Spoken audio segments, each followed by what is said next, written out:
a wild horse that 3 different owners had already given up on, a Montana rancher who never asked for help and rarely spoke more than necessary, a sudden, severe fracture that should have left the animal lame for life or worse. Then, a quiet old grotto at the edge of the ranch, holding a simple statue of the Virgin Mary that had stood there for over 100 years. What happened next left a veterinarian with 30 years of experience unable to explain what he saw with his own eyes. This is the story of Thunder, and the moment something far greater than human skill touched both horse and man. Before we continue, share in the comments where you're watching from and what time it is there. Let's see how far the miracles of the Virgin Mary have reached. And if you haven't yet joined our family, subscribe now, because here, each day, we witness the tender love and mighty power of the Mother of God. Jacob Harlan was 57 years old. He had spent his entire life on the same 400 acres of Montana grassland and pine-covered foothills. His grandfather claimed the land in 1947 after returning from the war. His father kept it through years of drought and debt. Jacob followed the same routine every day. He woke at exactly 4:17 a.m., the time his grandfather chose long ago. He drank black coffee with no sugar. He pulled on his old Stetson hat. He stepped onto the porch before the first rooster crowed. He spoke very little, not because he was harsh, but because he believed words added unnecessary weight. The ranch hands respected that silence. They worked beside him without needing many instructions. They understood he carried more inside than he ever let anyone see. Horses were the one thing Jacob understood deeply. He could read their mood from 20 paces away by watching the flick of an ear, the set of the neck, or the position of the tail. His grandfather taught him the most important rule when he was still small. Horses feel everything you feel. If you are scared, the horse will be scared. If you are angry, the horse will fight. If you stay calm, the horse may learn to trust you one day. Jacob lived by that rule his whole life. That is why he did not hesitate when the phone rang on a quiet Sunday morning in late September. Thomas Garrett, the third owner of the horse, spoke directly. "I have a horse no one can handle. 3 ranches already sent him back. You want him, or should I send him to auction?" Jacob listened. He looked out the kitchen window at the sun rising behind the mountains. He answered with one word: "Send him." The ranch hands named the new horse Thunder. His coat was black and shiny like wet stone. He moved with the heavy, dangerous presence of a storm rolling across open land. He arrived on a cold Tuesday afternoon in a double-axle trailer. The driver opened the back gate and stepped far away. Thunder stayed inside the dark box. He snorted and scraped his hooves against the metal floor. The driver said, "You will have to pull him out." Jacob raised one hand. No, he crossed his arms and waited. 15 minutes passed. Then 20. Finally, Thunder appeared at the opening. He stepped down slowly, one hoof after another. He entered the round corral and stopped in the exact center. His eyes locked on Jacob. He did not look around for escape. He studied the man the same way the man studied him. Without warning, Thunder reared straight up. His front hooves cut through the air. A sharp scream came from his throat. The sound sent the ranch hands running toward the fence. Miguel, who had worked there for 19 years, shouted, "Boss, get back." Jacob did not move. He stayed exactly where he was until the horse's hooves hit the ground again and the dust settled. Then Jacob slowly took off his hat. He held it against his chest. He spoke so quietly that only the wind could have carried the words. "I know what it feels like not to trust anyone. I don't trust easily either." The weeks that followed were quiet and unusual. Jacob did not try to rope Thunder. He did not bring a saddle. He did not even step inside the fence most days. Every morning he walked to the pasture, leaned on the top rail, and watched. Thunder watched back. At first he stayed on the far side. Then he came a little closer each week. By the 3rd week, he moved toward the fence when Jacob arrived. By the 4th week, he stood about 10 feet away. By the 5th week, he let Jacob step inside the pasture without rearing. No one had touched him yet, but a small change was beginning. The weeks passed slowly, and Jacob kept the same routine with Thunder. He never forced anything. He showed up every morning at the same time, leaned against the fence, and stayed there for hours. Sometimes he sat on the ground. Thunder watched him from across the pasture. Little by little, the distance between them grew smaller. By the end of the 2nd month, Thunder would walk over and stand only a few feet away. Jacob still did not reach out to touch him. He just let the horse get used to his presence. Then one Thursday morning, everything changed. Jacob was drinking coffee on the porch when he heard a sharp cry from the pasture. It was not a normal whinny. It sounded like pain. The ranch hands started shouting. Jacob dropped his mug and ran. When he reached the fence, he saw Thunder on the ground. The horse lay on his side, his right front leg bent in a wrong angle. The bone pushed against the skin. Blood mixed with dirt. Thunder's eyes were wide open. His breathing came fast and shallow. Miguel stood there, pale. "Boss, I don't know how it happened." He was running full speed and just dropped. Must have stepped in a badger hole. Jacob knelt beside Thunder. The horse tried to stand, but fell back with a groan. For the first time, the animal who had never let anyone close now looked straight at Jacob. It was as if he asked for help. "Call Dr. Ellis right now," Jacob said. His voice was steady, but his hands shook when he placed one on Thunder's neck. That was the first time he touched the horse. "Easy, boy. Easy. We're going to fix this." Dr. Ellis arrived within the hour. He had practiced veterinary medicine for 30 years in Montana and had seen every kind of injury. He examined the leg carefully. He felt the break, checked the swelling, and took several x-rays right there in the field. When he finished, he removed his gloves slowly. He looked at Jacob. "It's a bad one, Jacob. Compound fracture of the cannon bone. The bone came through the skin. Infection risk is high. Even if we stabilize it and he survives, this horse will never walk normally again. At best, he will have a permanent limp." Most of the time with fractures this severe, owners choose to put the horse down because the pain never fully goes away and he can't work. Jacob stared at the ground. "Can you treat it? We can try to immobilize the leg with a heavy cast. Give him antibiotics. Keep him in a small pen so he doesn't move much. But I have to be honest. I've seen maybe 5 cases like this in 30 years. Only one horse ever walked without a severe limp afterward. The others, well, you know." Jacob looked at Thunder. The horse breathed hard but stayed still under his hand. "I'm not putting him down. Do what you can." Dr. Ellis nodded. "I figured you would say that. I'll set the leg now. But don't build up hope." The next days were hard. Thunder could not stand on his own. The ranch hands used slings and boards to help move him to a smaller pen with soft dirt. Jacob brought a wooden stool and sat beside him from morning until dark. He barely ate. He slept only a few hours each night in the barn. Miguel came by often. "Boss, you need to rest. You need to eat something." Jacob always answered the same way. "I'm fine." After 1 week, Thunder managed to stand for a few seconds. The leg shook. He put almost no weight on it, but he stood. Jacob felt a small hope. In the second week, Thunder took slow steps. Each one looked painful. He limped heavily, dragging the cast. But he walked. Jacob watched every move. Then something unusual started. On the eastern side of the ranch, where the pasture met a line of old pine trees, there was a small grotto. It was just a natural hollow in the rock, big enough for 3 people to stand inside. Inside stood a statue of the Virgin Mary, about 2 feet tall, made of plaster, with hands joined in prayer and a blue mantle faded by many years of sun and rain. People said Jacob's great-grandfather brought it back in the 1920s after a long trip to a Marian shrine in Canada. The ranch hands visited every morning before work. They made the sign of the cross, asked for protection, and left. Jacob never went. He respected the place, but he did not pray. Miguel noticed it first. One morning, he found Jacob near the barn. "Boss, you need to come see this." Jacob followed him to a small rise. From there, they could see the pasture and the grotto in the distance. Miguel pointed. "Look." Thunder limped slowly across the field. He moved one careful step after another toward the grotto. "He does this every day now. First day I thought it was chance, but 4 days in a row. Every morning he goes there and stands in front of the statue for hours." Jacob frowned. "You're serious?" "I swear. Go see for yourself." Jacob walked down the hill. When he got close, he stopped. Thunder stood right in front of the statue, head lowered, completely still. He did not move when Jacob approached. The horse looked calm in a way Jacob had never seen before. Jacob walked closer to the grotto, moving slowly so he would not startle Thunder.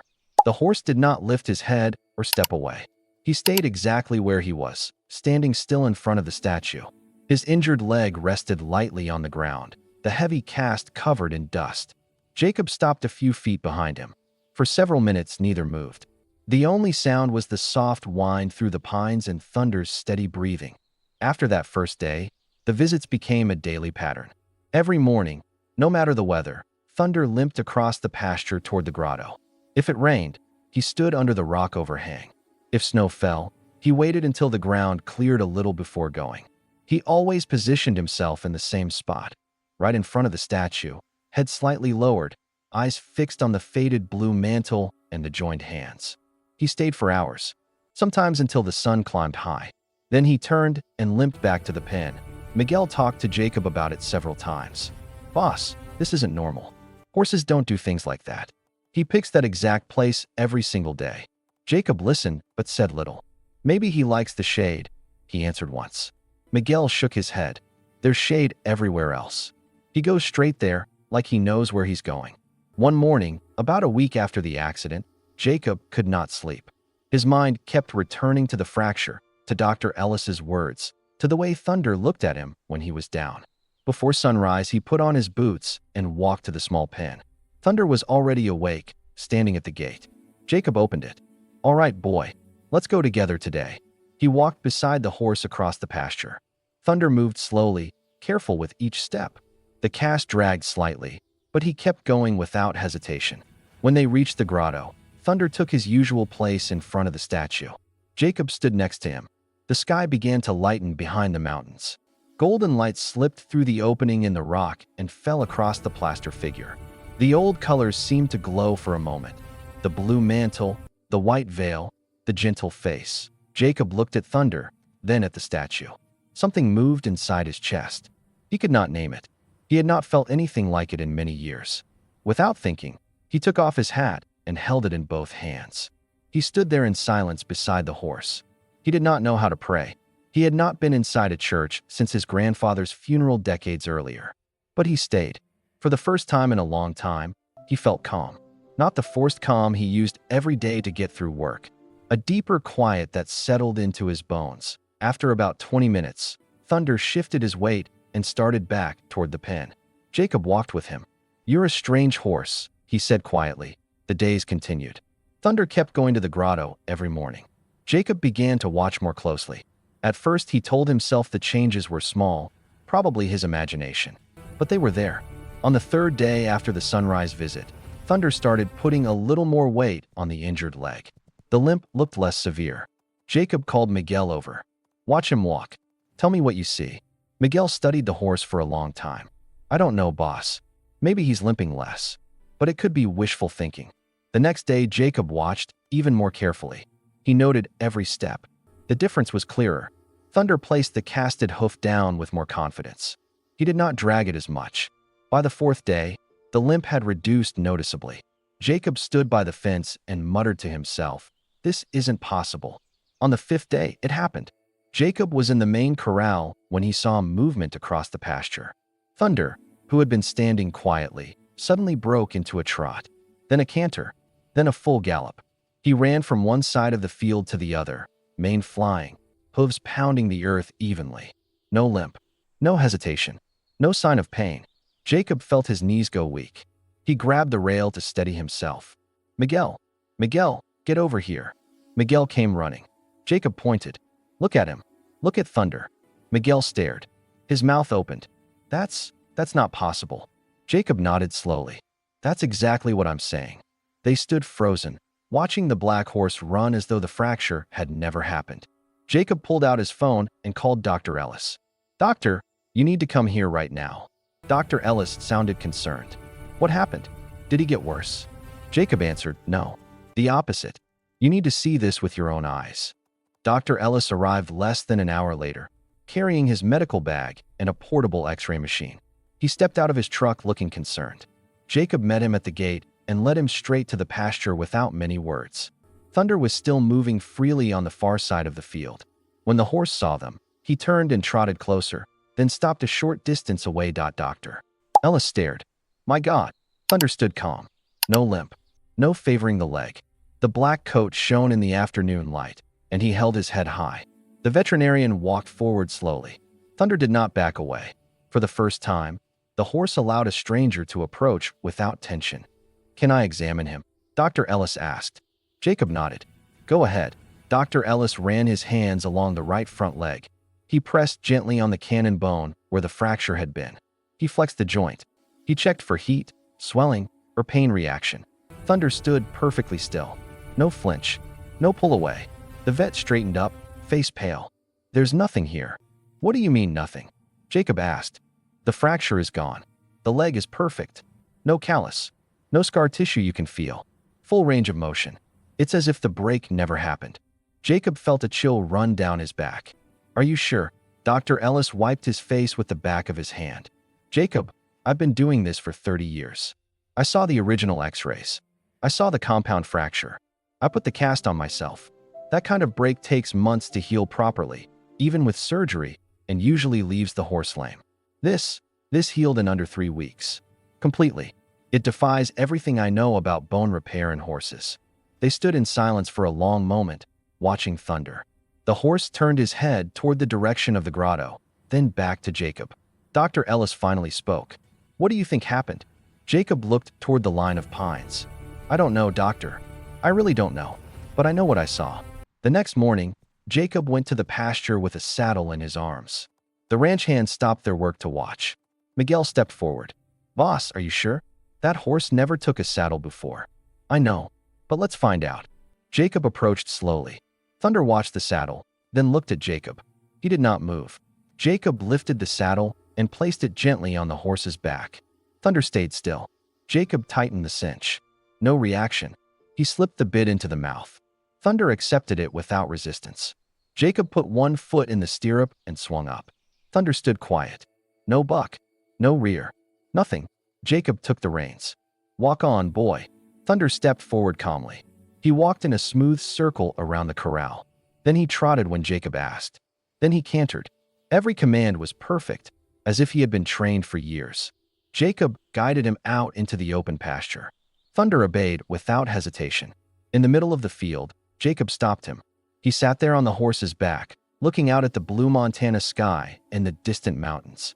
For the first time in many years, he felt a real smile come to his face. That night, after the ranch hands had gone home and the house was quiet, Jacob walked to the grotto alone.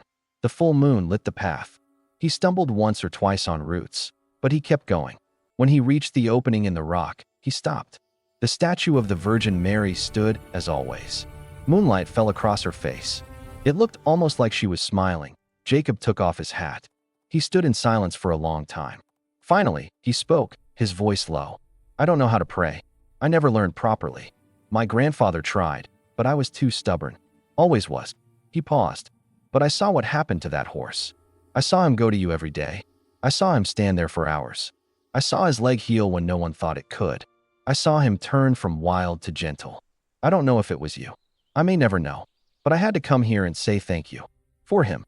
And maybe for me too. Because I didn't realize I needed something like this." He stood there a while longer. Then he put his hat back on. "Thank you." He turned and walked back to the house. The months passed, and Thunder became the most trusted horse on the ranch. He carried Jacob every day without question. He let the ranch hands brush him, clean his hooves, and lead him anywhere. The horse who once reared at the sight of a person now lowered his head for affection.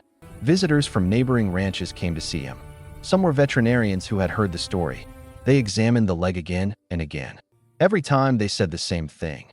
The bone showed no sign of ever having been broken. No one could explain it. Jacob changed too, though it happened slowly. He started talking more with the ranch hands. He asked about their families. He smiled when someone told a small joke. In the evenings, after the work was done, he would sit on the porch, look up at the stars, take off his hat, and stay quiet for a while. When Miguel asked what he was doing, Jacob answered simply, "Giving thanks." Miguel asked, "For what?" Jacob looked at him and said, "For everything." One spring Sunday, about 6 months after the healing, a pickup truck drove onto the ranch. Jacob did not recognize it. The truck stopped near the main corral. A man in his 40s stepped out, wearing a cowboy hat and dusty boots. He looked nervous. Jacob walked over. "Can I help you?" The man took off his hat. "Are you Jacob?" "I am. My name is Thomas Garrett. I was Thunder's third owner. The one who called you." Jacob nodded. "Come with me." They walked to the pasture. Thunder saw Jacob and trotted over. He stopped in front of them and rested his head against Jacob's chest, the way he did every day. Thomas froze. "That's Thunder." "It is. He's coming right up to you. The horse I knew would run from anyone." Jacob said, "Things change." Thomas reached out slowly. Thunder stayed still. Thomas touched the neck, ran his hand along the mane. His voice shook. "It's the same horse, but it's not the same horse." Jacob said nothing. Thomas looked at him. "What happened here? Tell me the truth." Jacob thought for a moment. "The horse broke his leg. The vet said he would never walk right again. He started going every day to a grotto with a statue of the Virgin Mary. He stood there for hours. A week later the leg was healed, and the horse no one could tame became gentle." Thomas was quiet for a long time. "Do you think it was a miracle?" Jacob looked at Thunder, then toward the grotto, then at the wide Montana sky. "I think there are things we can't explain. We don't need to explain them. We just accept them." Thomas asked to see the grotto. Jacob pointed to the trail. "Follow that path to the trees. It's at the end." Thomas went. Half an hour later he came back. His eyes were red. "Thank you for taking care of him, and for letting me see." Jacob said, "You're welcome." Thomas drove away. Jacob never saw him again. But later he heard that Thomas had started going back to church. He had made peace with his family. His life had changed. Maybe it was coincidence. Maybe not. Years went by. When Thunder grew too old to carry a rider, Jacob let him roam free in the big pasture. Even then, every day, Thunder walked to the grotto. He stood in front of the statue until the very last day of his life. He died peacefully one quiet morning, lying in the sun near the pines. The strangest part of the story is not the healing of the leg. It is not the horse going to the grotto every day. It is not the change from wild to gentle.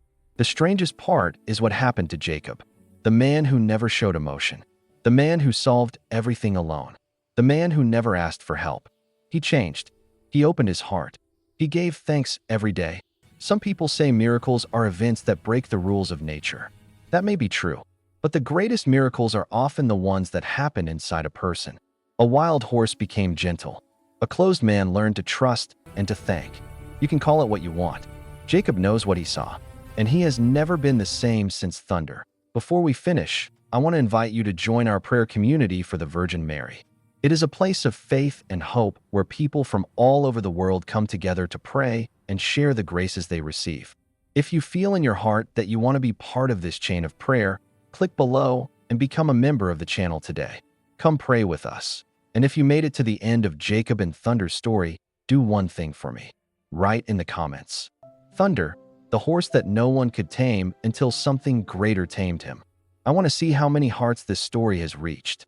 Every time I read that name, I will know one more person believes the miracles of the Virgin Mary still happen today. But if this story touched you, subscribe to the channel and turn on the notification bell. Write in the comments about a miracle you have seen or lived. Share this video with someone who needs hope right now. May the Virgin Mary continue to bless and protect you and your family. Amen.